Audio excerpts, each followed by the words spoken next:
Diyos maray na hapon sa gabos po na nakatutok digdi sa tuyang namumuta na istasyon ang Veritas Legazpi 1008. Welcome po digdi sa tuyang programa na Perspektibo. Ini po si Father Kevin Fonasher kitan magiribanan. Munyanal daw nin Miyerkules, December 4. Disyembre na. Magayon na balikan niya ito mang katiwala ang tema kan sa tuyang Catholic Social Teachings. Tayo po bagay ini ang mainstay digdi sa programa niyato. Digdi kita minabalanse kan mga issues, digdi kita minabalanse kan sa tuyang perspektibo. Anong pinagtutukdo kan sa tuyang simbahan manunungod sa buhay sosyal. Bako so pasosyal po pag sinabi niya tong social relationship niyato sa sosyedad asin sa komunidad. Kung hilingon niya ito mangkatiwala ang bilog na CST, Catholic Social Teaching, sarong mayaman na treasury of wisdom. Ano ang yaon, ano ang content kang CST? Mga tema, mga katukduan, kung paano niya ito imumukna ang mas hustong sosyedad. Kung paano kita mabubuhay na banal. Sa tahaw kining kadakol-dakol na mga nangyayari sa satuyang komunidad. So, sa inya to anong sources kining mga katiwala? Yaon dyan siyempre, ang Biblia, ang mga papal documents, conciliar documents, lalong-lalo na sa Vatican Council, asin man episcopal documents. So mga pronouncements kang iba't ibang mga obispo asin mga teologo. So kung hilingon niya to ang yaman asin man ang rarom kining tradisyon na ini, dakol kitang makukua. Dakol kitang makukua. Asin igwanin pito na kumbaga tema na pwede niya to na pag-atid-atidan. Igwang pito na topics na pwede niya to na mag-guide sa satuyang buhay. As in, ang pinaka-enot dyan, iyo ang buhay asin dignidad kan tawo. Pinagpoproklama kan satuyang inang simbahan na ang buhay nin tawo sagrado. Asin man ang dignidad kang labang tawo, iyo ang pundasyon kang moral vision kan sarong sosyedad. Ang pagtubod na ini o ang tema na ini, ang prinsipyo na ini mangkatiwala, iyo ang fundamental na prinsipyo kan gabos pa na ibang tema sa Catholic Social Teaching. Sa tuya bagang sosyedad, kung hilingon niya to, ang buhay nin tao from the first moment of conception hanggang sa kaakian, sa mga babayi, hanggang sa old age asin kagadanan. All of them are being threatened. Sa kadakol-dakol sana na kisay po ini.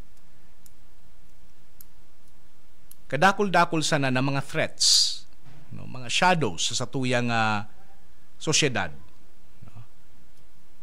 Kung hilingon sa niya to, ang karanibukan na nangyayari sa palibot, pati mga civilian, pinag-aatake sa giyera, for example. Asin ang satuyang Catholic teaching, inaapudan kita na lugod malikay sa giyera.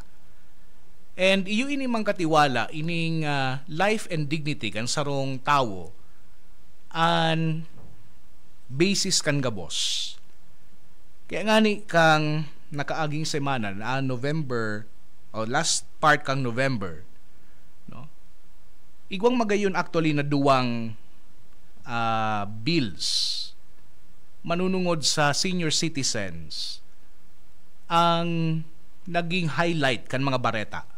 Ang saro duman nag-ensure kan access sa employment.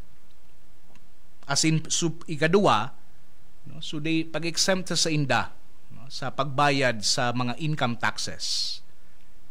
itong House Bill number 10985 o itong Proposed Employment Opportunities for Senior Citizens and Private Entities Incentive Acts or Incentives Act, napasa na sa final reading kang House of Representatives 2 weeks ago.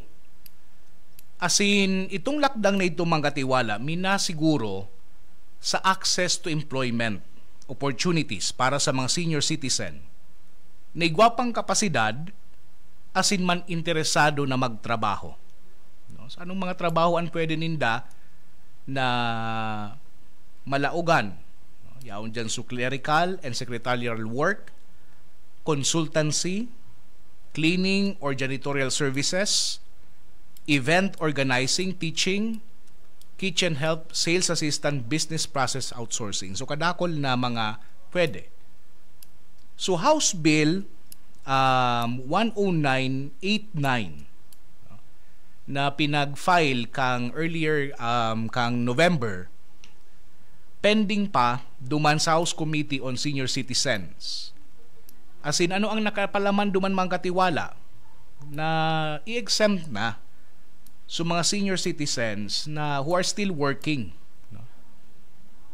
I-exempt na ni Sinda sa pagbayad din mga taxes. So ilingon niya to at yan, no? Kung ano ining laman pa kay ining duwa na importanteng lakdang na ini.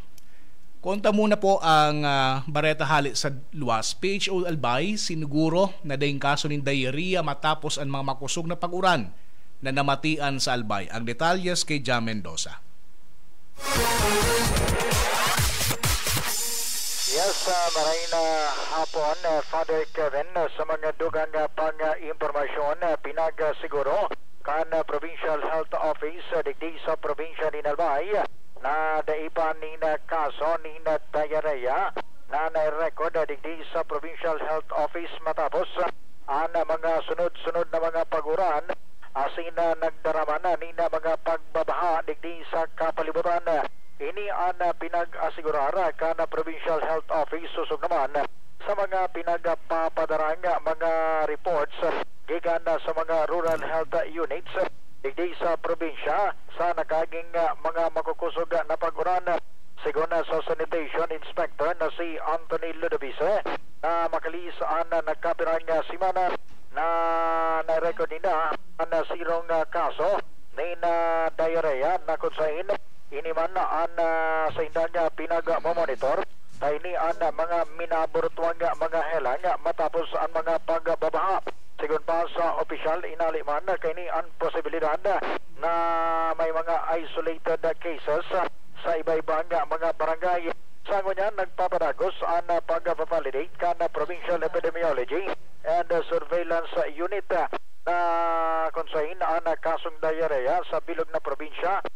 Warang na-record kaning na konsahin iniman ang pinagtawan ni na doon kan Provincial Health Office na sigurohon na malinig asin ligtas ang pinagkukuhanan ni inuman na tubig lalong-lalo na sa mga nagkukuha sa mga lugar na iyo ang sa indang source na konsahin digdi kay puan na magkaigwa ni na proper hygiene asin mag-init o pakuluan ang mga tubig inumon tanganing ligtas ining inumon asin bako kontaminado.